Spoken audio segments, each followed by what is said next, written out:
Thank you very much. Right, so as Joanne says, I'm going to just do half an hour of training. So it's a bit of a slide dump here to give you the background, half an hour to chat, ask questions if you need to. This is normally taught as part of an interactive course, which gets people much more involved. But this is really, as I say, recorded, very quick, bite-sized bit of training. First of all, a word from our sponsor. So Carados, company that I run, does workforce planning training. It also does customer service training, cost management and workforce efficiency, and that's supported by consultancy where required. The books, so we've got books on health and care workforce planning and health and care cost management with a customer service one to come. We've also got tools such as the cost management toolkit, which has hundreds of ideas for saving money in the NHS mainly, but also in social care.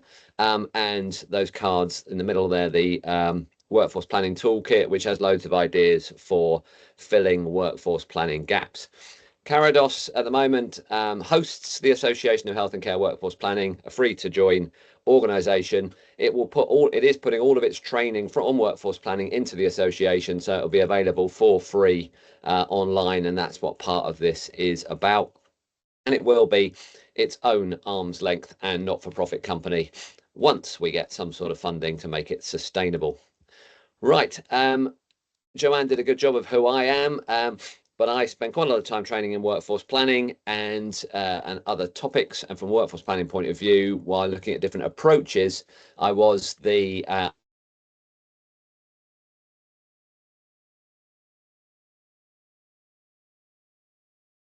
in Saudi called Takar, and I was the workforce planning lead on behalf of Health Education England for the CLEAR approach, which we'll talk about in a bit. Right, I'm going to talk about different approaches to workforce planning, and I have interpreted that not just about the approaches, but what workforce planning is, so that we can see the different elements of workforce planning. Because I think what Joanne's then planning is we might do separate bite-sized sessions on each one of these as we go through. So we define workforce planning. Health Education England defined it really well, or did define it really well before they disappeared, to support the delivery of excellent healthcare and health improvement to the patients and public of England. Great. By ensuring that the workforce of today and tomorrow has the right numbers, skills, values and behaviours at the right time and in the right place. And that is a great definition. When we think about that definition, though, we've got to think about everything. We've got to think about the fact that that means not just the stuff we might think of workforce planning, but we got to think of everything. So yeah, developing a workforce plan, that's absolutely workforce planning, fine. Workforce modelling is also part of workforce planning, because you've got to model it to work out what the right numbers are. Workforce redesign, working out what different roles we need. Should we put a new role in? Should we redesign the roles, etc.? Absolutely, that's workforce planning. But so are things like system redesign. So just by introducing something new from a digital point of view will change the staff that we need. If we introduce AI, we might need fewer or different staff, for example. If we change the buildings, if we build a new hospital, as some of you are doing, then that will change things as well. So workforce planning also includes digital, organizational, and buildings change as well, and that's system redesign. But it also includes things like operational management. Just if you're a good manager, you're going to keep your staff for longer, which means you're going to make sure you've got the right workforce today and tomorrow. You're going to develop skills, etc. So being a good operational manager is also workforce planning. And finally, right at the bottom there on the slide is infrastructure and support. So building the governance that you need for good workforce planning is equally important. I can do a whole session, and might do a whole session on the barriers to workforce planning, and having the right governance and the right infrastructure in place, hubs, swim hubs, that sort of thing, is another part of workforce planning. So you could have lots of different approaches to workforce planning just built on these. Okay.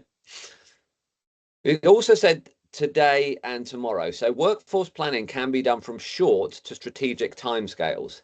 So you might need day-to-day skills. So Jeff's off. So can I get do I need to ring Amina and ask her to come in? We have we have a different set of patients today than we expected. Do we need to bring somebody else in? That kind of thing is on a day-to-day basis, all the way across to long-term strategic workforce planning, where you've got to work out how many nurses, doctors, GPs, social workers, etc. we need in 10 years time, 15 years time. And that set of skills, by looking at your pipelines and looking at the development of staff, etc., is a much different set of skills and requires a different approach to your day-to-day stuff. And in between, we've got the stuff which we typically think about as workforce planning when we're working in our organization. So things such as short-term operational stuff that you might have to do, changing your workforce balance when somebody leaves, for example. And then your medium-term stuff as well. That might be more based around six-step or similar approaches, which are looking at our medium-term approaches. So approaches can vary depending on your timescale as well. And it requires different skills in different levels. Got some hospital examples here, but from an operational point of view, your service or practice manager will need certain approaches or certain skills, as will a team leader. But that might be very different to the skills required by a planner, or the skills required by an HR business partner, or by somebody in finance. So at the operational end, the approaches you might need are things like scheduling, time and attendance, how to manage sickness. You might need to know your HR process. You might need some leadership skills. As you get into the more annual support kind of stuff, you might need to know approaches to redesign facilitation, running workshops. You might need to know how you match staff to activity and be able to build demand and capacity models, maybe. You might need to know the process redesign stuff. And then strategically, you might need more around plan development, system redesign, etc. And that's why Joanne and the association have got a skills builder on their website, which allows you to work out which ones of these you might want to know in terms of the different areas. The skills I'm going to go into more detail, well, the approaches I'm going to go into more detail around in a bit are more around system redesign, workforce redesign, and workforce planning. But all of these can be considered approaches to workforce planning. Workforce planning has got many barriers. I nearly didn't include this slide because I'm not going to go into detail, but I just want to flag it's got lots and lots of barriers. So one of the skills you do need is identifying and overcoming barriers. We'll run a separate session on that, which will be a bit more interactive because that's quite a fun area and it's very difficult to get to do workforce planning unless you can overcome some of those barriers. So we've got 6 different levels of workforce planning skills, from operational management, system redesign, workforce modeling, the plan, and infrastructure and support hub. And they can include all sorts of things: operationally managing workforce, redesigning processes, redesigning workforce roles, modeling demand and capacity, creating actions to move from your current state to your future state, that's the plan, and putting in place the support to ensure that workforce planning is done and implemented well. So there's a huge range of different skills, many of which you will have to various different levels already. The operational management stuff is included here. So it includes making sure that people on the ground understand their role as leaders and as managers, and the fact that retention and development is almost entirely based on the quality of your managers and your leaders. But there's a huge range of different skills that you can include in there. We run a whole course on this, a whole day of courses on this for individuals so that they can do this. But it includes things like learning to schedule and roster. It includes managing time and attendance, those things that you would expect to be workforce planning. But it also includes the softer stuff, but most important stuff of building a team, leadership, understanding the diversity and making sure the inclusion is right in your team. It includes things like patient and service user engagement and budget management, because workforce sits within a world of patients and service users, and it fits within a world of money. And very, very important at the bottom is knowing that you've got permission to manage your staff, because permission is something which at times is taken away from our teams. There's a whole host of different I'm going to jump that one. There's a whole host of specific areas that are worth thinking about from a workforce redesign and workforce modeling point of view. So three main sections, as we talked about: system redesign, workforce redesign, and workforce modeling. Workforce modeling can be a set of skills in its own right. It's about understanding things like demand and activity. It's about understanding your staff at the moment, your capacity that you've got at the moment. And it's about understanding how we link those things together, which is what we call drivers. So how do we link together demand, and how do we link together, demand with our staff? So workforce modeling is a set of skills in its own right and can be broken down into sub-skills. On the other side, system redesign, it could be a change in estates, it could be a change in technology, it could be a change in process, which I haven't mentioned. It could also be a change in your organizational structure. So things such as mergers, which I know many of you are going through at the moment, for example, they can also lead to system redesign. Group structures, etc., can lead to workforce redesign as a result, as can big process changes alongside your buildings and technology changes. And then right in the middle, we've got this thing called workforce redesign. Again, we could run an entire session or a bite-sized session on workforce redesign. There are 4 or 5 different approaches to doing workforce redesign itself, from narrative ways of doing it to very technical ways of doing it. But that's the specific skills you need to work out what skills and what roles are required, create new roles, create blended roles, etc. So that's a very core workforce redesign role. But all of the other stuff, the modeling and the system redesign, is as important as workforce redesign. The workforce plan is another area where there's specific skills, and it's the sort of thing we'll cover in our approaches in a bit. But workforce plans can be anything from very simple ones. People often say to me, I haven't got time to come up with a plan. Well, you can do. You can do it in a day if you have to on your own. It won't be a great one, but you can do it. All the way to complex bottom-up planning using a tool like WRaPT or whatever else. Workforce plans can be done in all sorts of different ways. There's all sorts of different elements in a plan, but as we'll see in a bit, a lot of it's around just making sure you've got the background, you understand why you're doing stuff, you understand where you are, you understand where you want to get to, current state to future state, and then you plan to move from your current state to your future state. It also includes how do you fill gaps, which is what we call the 7 R's. There are also 7 B's, and there are various other 7 whatevers, but there are lots of different approaches. How do we fill our gaps? Recruit people, how do we retain people, return people, to get people to return to work? Can we replace people, maybe with robotic process automation or AI? Can we retrain people, which is where we're starting to force things to be ours, so we can train people into our business? Can we redesign our business? Can we re-energize our staff through improved sickness, greater efficiency, etc.? Those are the 7 R's for filling gaps. You've also got redundancy, etc. if you want to bring your staffing down. And there are things like refuse and various other R's that people keep coming up with. Please, if you've got any more R's, please send us a postcard. That will be great.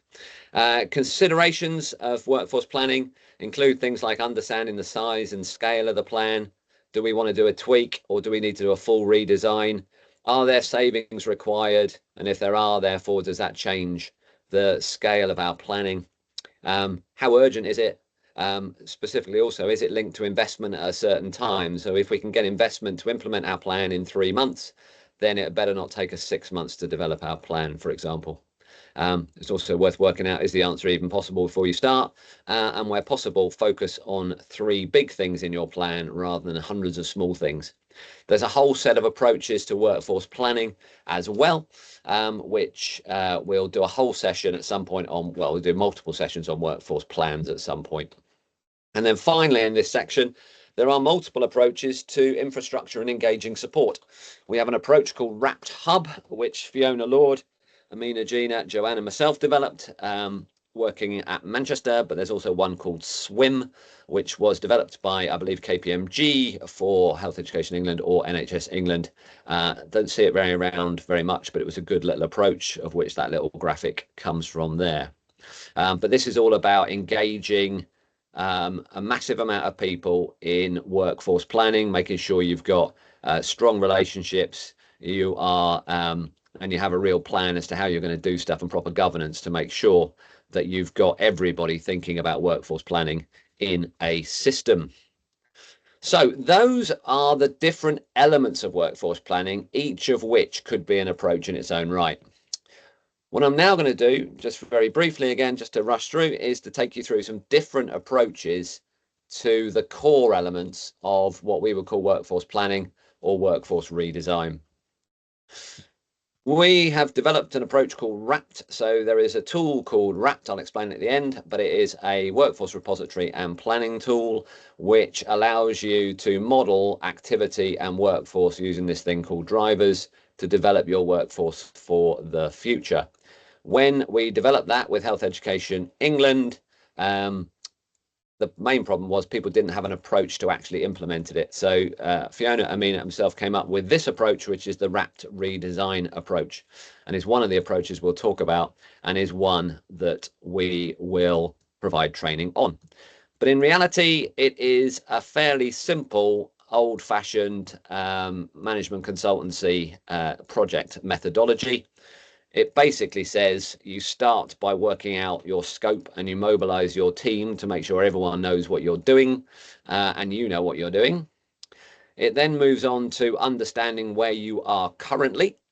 So what is your current state? So what does your staff look like? What does your activity look like, etc.? What are your issues? What are your opportunities, your weaknesses, your risks, etc.? And then building in a view on what is needed, you can then develop your future state, which is what do you want your staff to look like in the future, in as much detail as you like. And then you model it to say, right, what's the difference between the current and the future, so that you can validate various different options, and then you plan and implement that, that approach. Now, very simple: scope, current state, future state, model it and implement it. With the exception of modeling, it's a fairly standard stepped approach.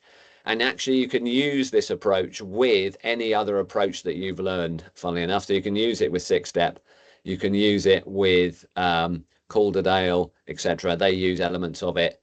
Every system I will talk about now, every approach uses these elements in different ways, but to a similar extent. So for example, 6-step starts with the future state, which can be quite nice. My brain works current then future, but if you start with the future, then you might be able to think more freely about what your future looks like, for example, before you worry about what you've got. That's an approach you can take if you want, for example. You can, if you want, start by understanding the current state before you scope and mobilize, because you might need to understand the problem before you can convince people that you need a project, so that you convince them to do things. So there's all sorts of different orders you can do it in, but the first approach to workforce redesign and workforce planning is WRaPT redesign. It's the one I use and have used for many years. We will, as I say, run courses specifically probably on each individual element of that, and an overview course on WRaPT redesign. But that's one of the approaches. There are, however, many others, and there's more than are on here. These are just some which we've lifted out. Before I go into sort of this top right-hand corner stuff around the different approaches that are used in health and care, I just want to talk about Lean, Six Sigma, theory of constraints, and other such frameworks. If you remember earlier on, I talked about system redesign. System redesign is about saying, what about the digital? What about the organization? What about the buildings, etc.? And the process. Well, Lean does that stuff. Six Sigma does that stuff. Theory of constraints does that stuff. That's very much a kind of a process digital-led approach, rather than a workforce approach, but it includes workforce within it. So you can use Lean, Six Sigma, theory of constraints. If you've been trained in those areas, then they are very relevant to workforce planning. They're not very workforce centric, but they can really help when you're looking at full system redesign. I also want to mention the one over on the left. We try and work in health and social care because it should be integrated. Our experience has been mainly in health up until now. Love to do more in social care. There is an approach called the practical approach to workforce planning for social care, It was developed by Skills for Care, the care element or the care version of Skills for Health. Same company, I believe. They have a practical approach, which I quite like. You can look it up on the internet. It's very, very simple. It's about 8 pages of Word, I think. It's quite a nice little approach, practical approach. But in health, which is I think I assume where most of us are from here, then there are a range of other ones. And as I say, you can use these along with the WRaPT approach or not. You don't have to use the WRaPT approach with WRaPT. You don't have to use the WRaPT system with the approach. And you don't have to use the approach on its own. So there are various others that are out there, which I will briefly take you through.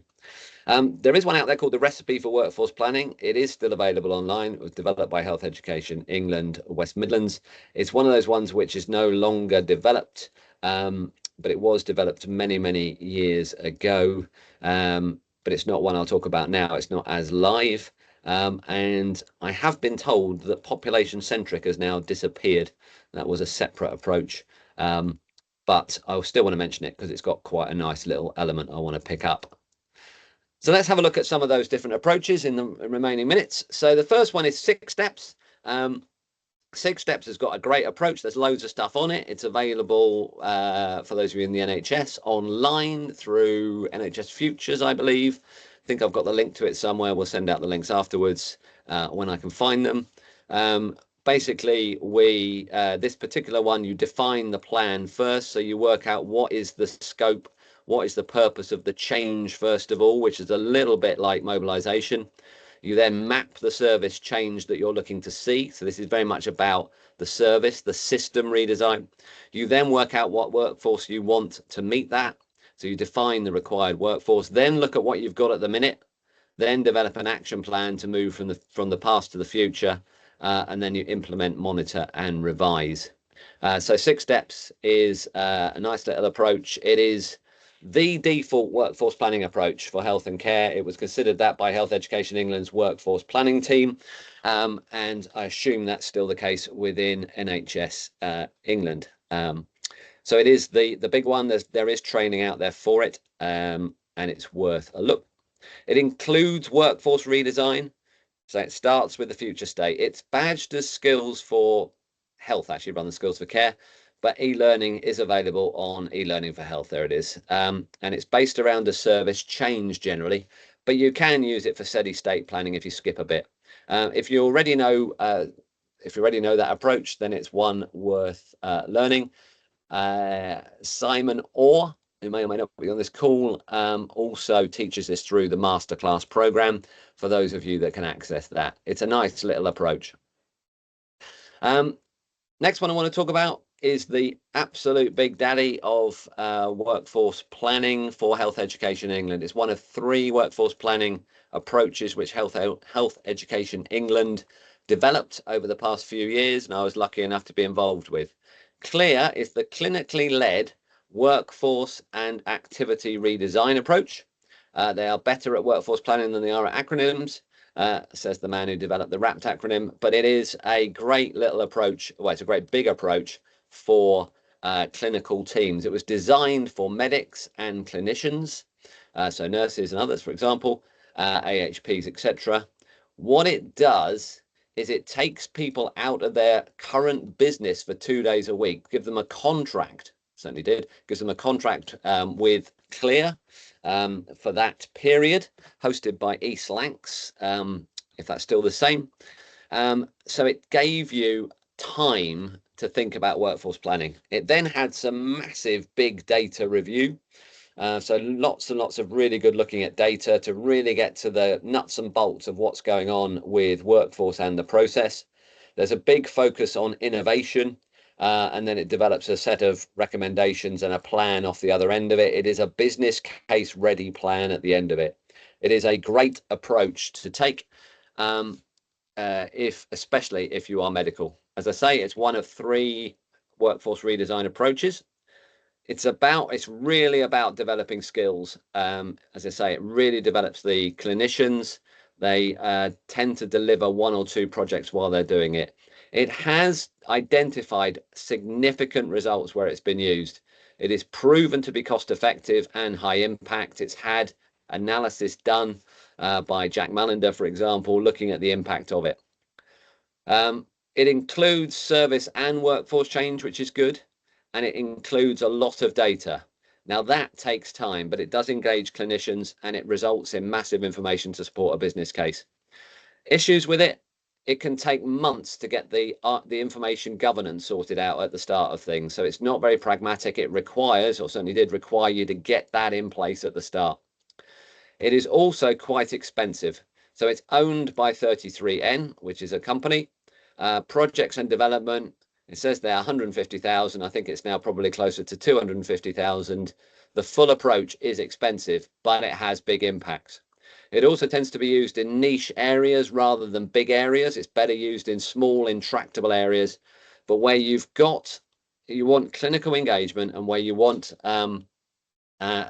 something to be solved that's quite difficult, and you've got lots of money knocking around, it's an area to work with. At the other end of the spectrum, you've got STAR. This is one of HEE's 3 approaches. It's the little version. I always think if clear is the big one, this is the little one. There are 2 elements to it. The first is a repository of documents, which is, you'll find it if you search for it online, and we'll send out the links. You'll find that little star that you can see on the left of the page there. There's lots of information on supply, leadership, new ways of working, new roles for each of the areas around in-hospital, maternity, prevention, community, primary care, cancer, and mental health, based around the 4 areas that we know and love: improving individual experience of care, improving population health outcomes, etc., etc. It is a very, very quick approach, because not only does it have the repository of documents, there is a workshop approach. It's very quick. It's generally done over 2 workshops, that's all. What you do is you ask them questions and you build a list of things that need to be done, and then you can build a plan off the back of it. Depending on how you use it, actually, because you can use it as a kind of your core approach, but in general, it's not very data led. It's more about what people think and what people feel. And there's generally no oomph behind it once it's been done. So as an approach, it can often develop a load of ideas, but you're then not sure whether they're being implemented. It's often not within a framework. But these are not insurmountable problems. If you are used to using STAR, then you can take this approach and you can build it in. But the second approach that is worth looking at is STAR. There is separate training on STAR. Whether it's still going on, I don't know. We are trying to find out as to what's still available from a STAR point of view, but it is a great approach to learn to think about how you can engage people in a workshop to identify issues. And remember when I said earlier about you can spend ages coming up with a plan, or you can do it quickly? Well, I quite like starting with STAR and seeing what happens, and then maybe identifying projects that might need clear, WRaPT, or 6-step off the back of it. Then there are others out there. So this is another established one called the Calderdale framework. I think it was developed in Calderdale, hence the name. You can see the steps are around building awareness, so really raising awareness of issues and why we're trying to do this up front. Then analysing the current service, but then really looking at the tasks and the competencies required. This approach is really focused on that role redesign that I talked about. It's focused on who does what and why, and what skills have they got. And so it's therefore better at identifying and embedding new roles. So if you were using physician's associate and you weren't scared off by the stuff that's happening centrally, then this is the sort of approach you might use. It's a great approach for helping people to identify why certain roles are needed, and therefore, as I say, it embeds them better. It doesn't cover a lot of workforce planning elements, funnily enough. It's mainly about role redesign. But if you're really looking to define the roles, it's a great little approach. It is a data and empirical approach, and it does appeal to clinicians. In my experience, they do like it quite a lot. It is data led. As you can see from its approach, it starts with a lot of mobilization type stuff, awareness raising, service analysis, etc. It really does build in the people within it, so they understand why they're doing it and they get bought into it. And it does include training and sustaining at the other end. which we really like in terms of the fact of trying to make it work. It's not just a sort of flash in the pan, design it and then wander off approach. Again, it can be quite expensive to deliver, and it has to be bought through the company that runs it, which for some reason I'm getting old. I've suddenly forgotten the name of who runs it, but it is I think it's Whole Systems Partnership or similar. You can find it online. Calderdale is another approach that can be used. You can also see why Health Education can develop their own, though, so that there are ones that are available to everybody for free. And then there are a couple of others. So there is one called Swipe and there's one called Gold. These are not ones I'd say necessarily use, but what I quite like about them is the differences and what they focus on. So Swipe takes a lot of data from your teams. So you provide masses and masses of data, and then it generally produces an idea of an outcome after charging however much it was. It was 10 grand years ago. God knows how much it is now. It's probably more than that. But what it does is it takes your data and produces an outcome. So Swipe is quite an interesting one. Not saying it's the best way of doing it, but if you want to quickly get a view on a kind of well, this might be something we could do, then it kind of taught me that occasionally it's a good idea to come up with a quick answer early on, which is worth doing whenever you're developing a plan or a redesign, because quite often the quick initial view is the one you end up following anyway. So it's an interesting one. Population centric, as I say, again, another company run by another system run by Gold Consultancy, was gaining traction in health education in England, especially in the Northwest at one point. What's really nice about Gold's approach, population centric, is it focuses on the population and it focuses on people.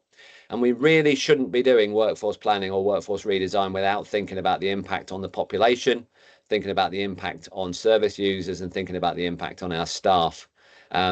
So, you know, some of the stuff that population centric were doing, people were wearing suits to think about what it was like to be old, and therefore whether you could do these roles or whether it was good for patients and service users. Like I say, I wouldn't necessarily use Gold, but the focus on population and the focus on people is really, really good. So, and absolutely nothing wrong with it as an approach at all. It goes from establishing the approach.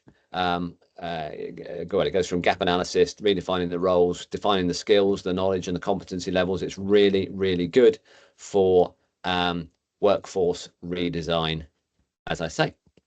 So I have done a whistle-top whiz round there. I had half an hour. I've taken practically half an hour. Just want to flag to you that there are a huge amount of resources out there you can access through the association, as we flagged at the start. All of the stuff I've covered here is covered in the Book of Health and Care Workforce Planning. There are some of these courses, the older versions are on YouTube already in the Carados Workforce channel, or the Carados channel on YouTube. So there's various other things. We will go into more detail through this process on things like WRaPT plan, or an approach to planning, an approach to frontline skills, an approach to hubs, an approach to the model, and we will go into the redesign approach in more detail as well. Also note as well is that we do run both with the NHS through Suffolk and North East Essex and through the association. We can run a series of courses for organisations. We don't tend to run them for individuals, but we can run them for organisations. 1 day introduction to workforce planning, 1 day frontline workforce planning for managers, 3 day foundation workforce planning, an 18-week practical workforce planning and redesign course, or a 16-week one there. That's 8 separate sessions. And with the University of Suffolk, we've been looking to develop a master's level course. And the Association of Health and Care Workforce Planning is the great place to go, as Joanne said. WRaPT is a tool you can join. If you go to, we'll send you the link to that. And Carados, the website, includes the cards and the various bits of kit that we've developed. And the book is available in all good bookshops. Well, Amazon anyway. So that is it, I think. That's a quick run through. It just took me 33 minutes, I think. Sorry about that. But that is the whistle stop tour.